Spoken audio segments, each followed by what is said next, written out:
இருந்தும் இல்லாத மாதிரி இருக்கிற ஒருத்திய காமிச்சு அவ கூட வாழுனா வாழ வேண்டிய மருது என்னப்பா பண்ணுவான்?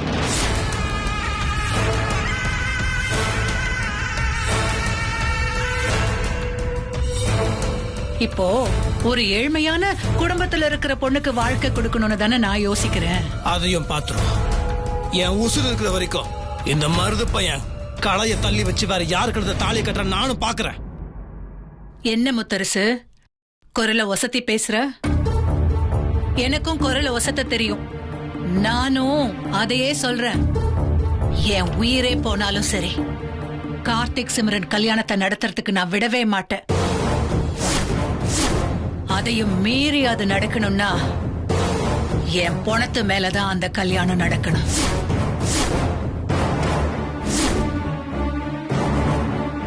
கார்த்திக பெத்தவன்னா உன்னை விட எனக்கு உரிமை ஜாஸ்தி இருக்கு, அதிகாரமும் ஜாஸ்தி இருக்கு. மருதுக்கு இன்னொரு கல்யாணம் பண்ணறதுக்கு நீ சம்மதிப்பேன்னு தான் நான் கார்த்திக் சிம்ரன் கல்யாணத்துக்கே ஒத்துக்கிட்டேன். என்ன பண்ணணும்னு நீயே முடிவு பண்ண முத்தரசு.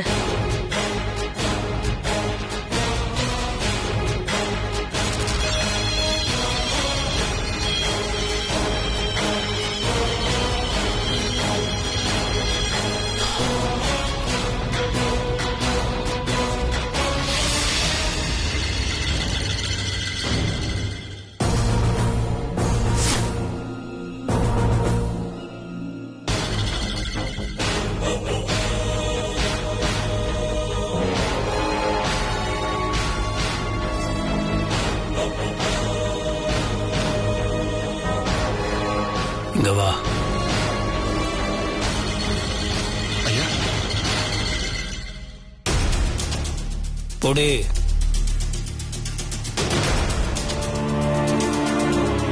இத பார் காளி, ஓம் பொண்ணு முத்து பேச்ச ஐயா எங்க குடும்பத்து மருமகளை ஏத்துக்க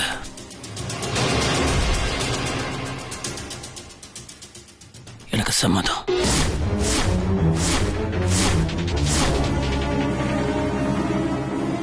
ஐயா திடீர்னு இப்படி ஒரு முடிவு? நல்லா யோசிச்சு தான் சொல்றீங்களா? இந்த முத்தரசு ஒரு முடிவு எடுக்கிறானா யோசிக்காம எடுக்க மாட்டான்.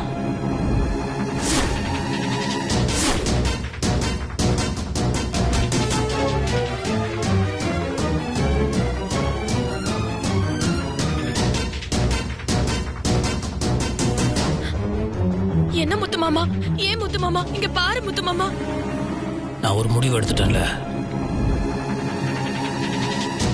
அது எடுத்ததுதான்.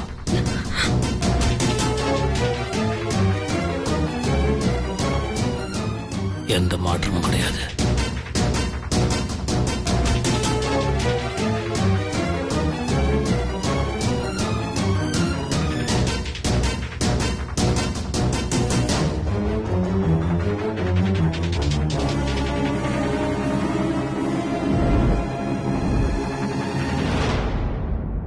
பாத்தியா காளி, முத்தரச வாயாலேயே உனக்கு சம்மதம்னு தகவல் வந்துடுச்சு.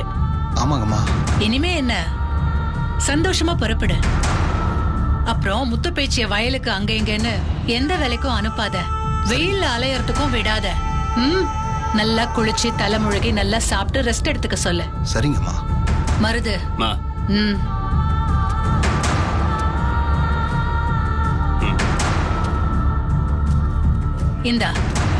இந்த பணத்தை வச்சுக்கோ.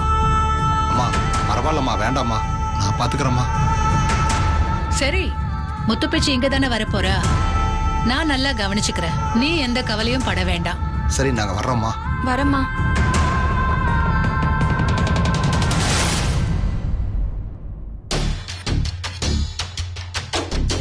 முத்தரச நான் பேசின பேச்சுல அரண்டு போய் வழிக்கு வந்தான் பாத்தியா?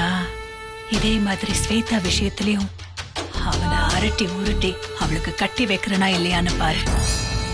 அது நடக்கத்தான் போகுது மருது.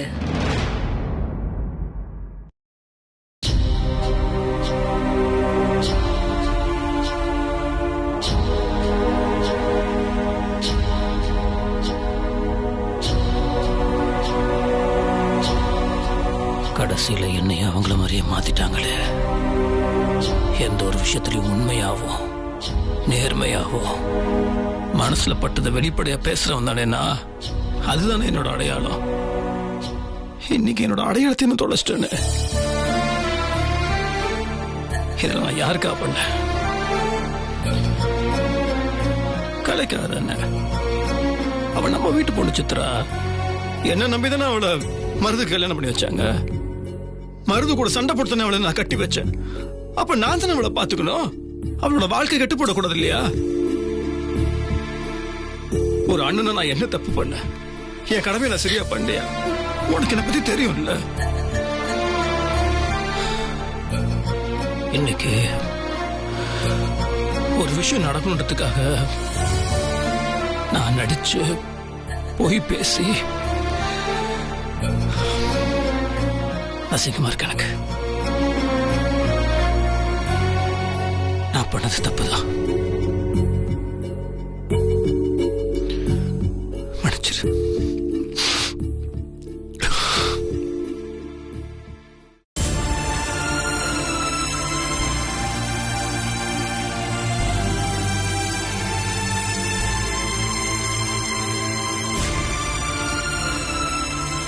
கலைமலை சத்தியமா சொல்றேன்,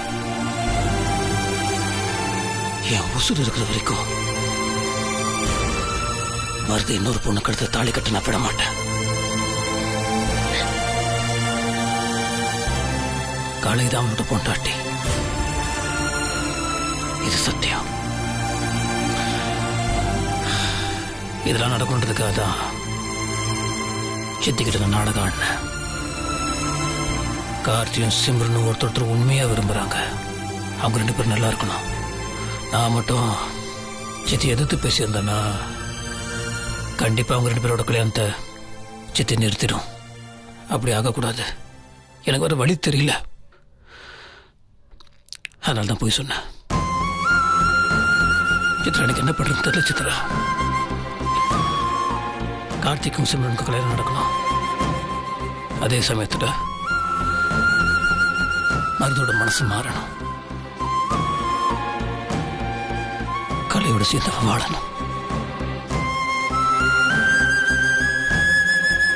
நீதான் எனக்கு உதவி பண்ணணும்.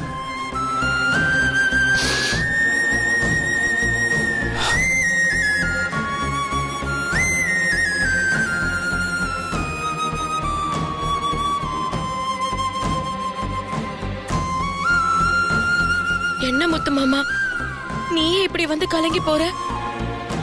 நீ எது செஞ்சாலும் நல்லதுக்கு தான் செய்யறன்னு எப்பவுமே நினைக்கிறவனா? ஆனா நீயே திடீர்னு தட்ட மாத்தினதும் எனக்கு ஒரு நிமிஷம் ஒன்னும் புரியல. நான் கலங்கி போய் தான் உன் பின்னாடி வந்தேன். ஆனா இப்பதான் எல்லாமே புரியுது முத்து மாமா. நானே உன்னை தப்பா நினைச்சிட்டேன். என்ன மன்னிச்சிடு முத்து மாமா. அதெல்லாம் ஒண்ணும் இல்ல அண்ணே. கலையண்ணி வாழ்க்கை எங்களால பாதிக்கப்பட்டுருமோன்னு நான் ரொம்ப பயந்துட்டேனே. எங்களால அவங்க பலிகடா வருதுல எங்களுக்கு கொஞ்சம் கூட விருப்பமே இல்லைண்ணே. அப்படி இல்ல கார்த்தி. நம்மளை எதிர்த்து நிக்கிறவங்க எந்த ஆயுதத்தை எடுக்கிறாங்கன்னு தெரிஞ்சதா அதுக்கு தகுந்த மாதிரி ஒரு ஆயுதத்தை நம்ம எடுக்கணும். சில நேரங்கள்ல அவங்க நடிச்சு பொடித்தனமா இருந்தாங்கன்னா வேற வழியில நாமளும் பிடிக்கலையோ அவங்கள மாதிரி பண்ண வேண்டிய ஒரு சூழ்நிலை அமைஞ்சிருது. அதனாலதான் நானும் பிடிக்கலன்னா கூட சித்திக்கிட்ட நடிச்சிட்டேன்.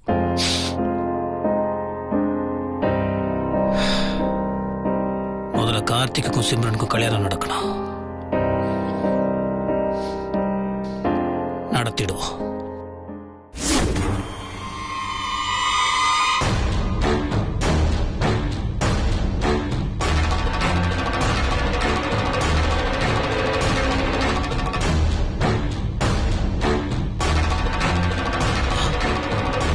ஸ்வேதா, பரவாயில்லையே ஸ்வேதா, உயிர் பொழைச்சி என்ன தேடி வந்துட்டியே. ரொம்ப சந்தோஷம், ரொம்ப சந்தோஷம். சொல்லு, என்ன நடந்துச்சு? முத்தரச மாமாவை மயக்க முயற்சி பண்ண, எதுவுமே நடக்கல. எதிரிய சுலபமா கணக்கு போட்டது தப்பு கணக்குன்னு இப்ப எனக்கு புரியுது. ஒரு எதிரிய அழிக்கணும்னா சாம வேத தான தண்டம் எல்லாத்தையும் கையில எடுக்கணுங்கிற மாதிரி முத்தரசனுக்கு எதிரா இனி ஒரு பலமிக்க ஆயுதத்தை நான் பிரயோகிக்க போறேன். சொல்லுங்க சாமி. இதுவா? இது சாதாரண அரிசிதான். ஆனா இதுக்கு என் மந்திர சக்தியால வலுவூட்ட போறேன். அதுக்கப்புறம் என்ன நடக்கும்னு தெரியுமா? என்ன நடக்கும்? இந்த அரிசி பூரா அந்த மந்திர சக்தியால வசியம் பரவி வசிய அரிசியா மாறிடும். இத சாப்பிடுற உன் உடம்புலையும் அந்த வசியம் எல்லா இடத்துலயும் பரவிடும். அப்படியா?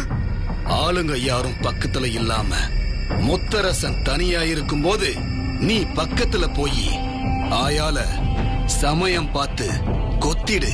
சரிங்க சாமி. இந்த வசியம் அவன் உடம்புல ஏறி முத்தரசன் உன் பின்னாடி நீ கூப்பிடுற இடத்துக்கெல்லாம் வருவான். இந்த யோசனை நல்லா இருக்கே. அதுதன்னே.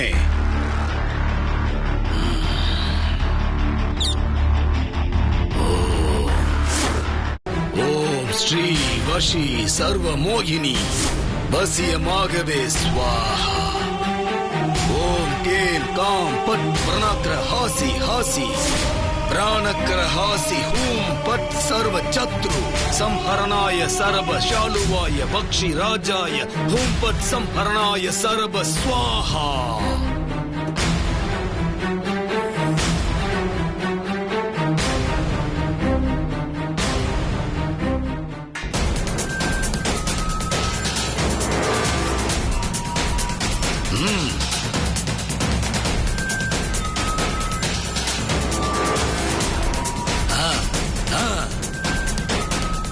மொத்த அரிசியையும் சாப்பிட்டுட்டியா?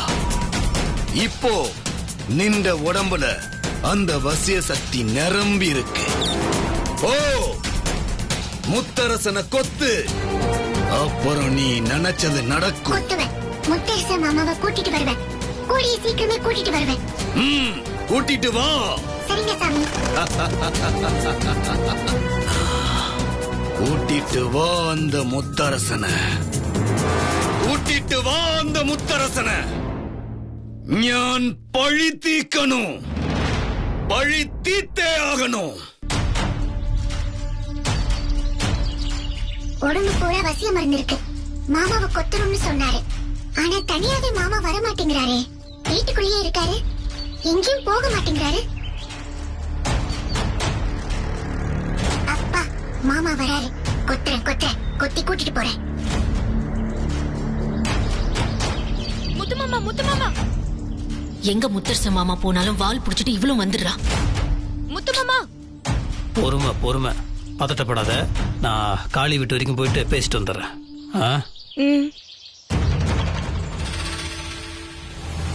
காவல்காரன் காளி வீட்டுக்கு போறாரா? கார் பின்னாடியே பறந்து போவோம். காளி வீட்டை வச்சு மாமா காரை விட்டு இறங்கட்டும். கொத்திடுவோம்.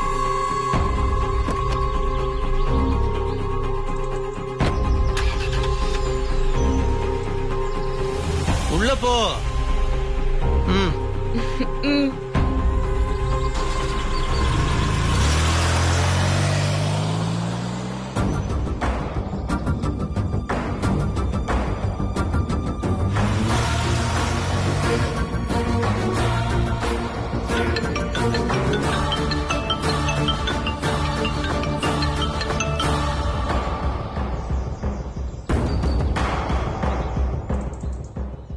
மாமா இறங்குங்க மாமா. கொத்தணும் மாமா. உங்களை கொத்தணும்.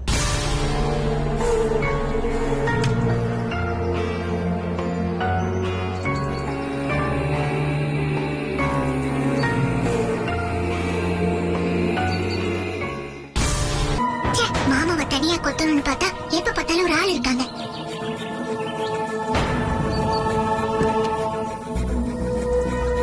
ஐயா வணக்கம் ஐயா. ஐயா வணக்கம். வாங்கய்யா வாங்கய்யா. வீட்டுக்குள்ள வாங்கய்யா. ஒரு முக்கியமான விஷயம் உங்ககிட்ட நான் பேசணும். நான் சொல்ல போற விஷயத்தை கேட்டு நீ வீட்டுக்குள்ள என்ன கூப்பிடுவேன்னு தெரியல. அது கொஞ்சம் அதிர்ச்சியான விஷயம்தான். எதுவா இருந்தாலும் சொல்லுங்க ஐயா.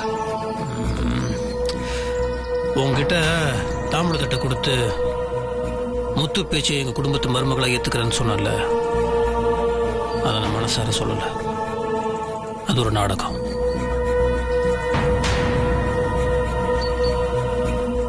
என் சித்திக்காக நான் அப்படி நடிச்சேன்.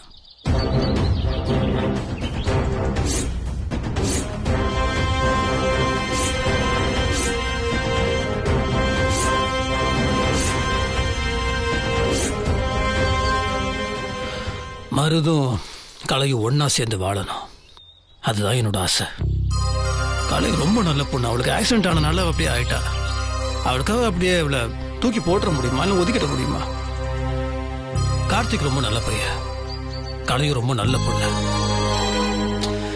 என் தம்பிங்க 2 பேரும் என் தம்பிங்க. எனக்கு எந்த விதமான வேறுபாடு எதுவுமே கிடையாது. மருது கார்த்தி 2 பேரும் நல்லா இருக்கணும். அதே சமயத்துல கலையோட வாழ்க்கையும் நல்லா இருக்கணும் இல்லையா?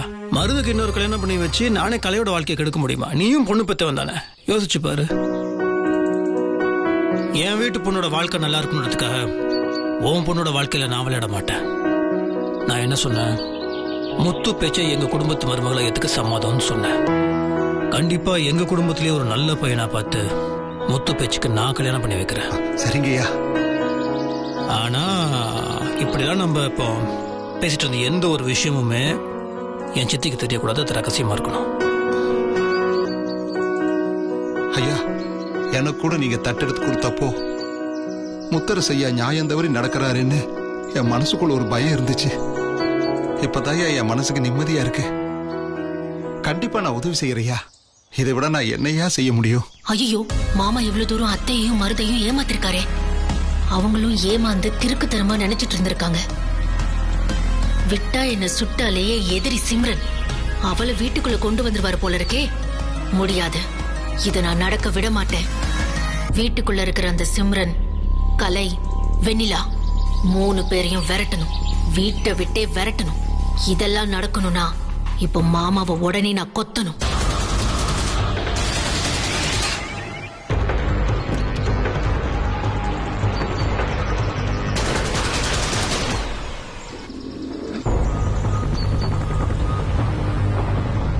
ஒவ்வொரு வாட்டியும் யாராவது பக்கத்துல இருந்து என் திட்டத்தை கெடுக்கிறாங்களே.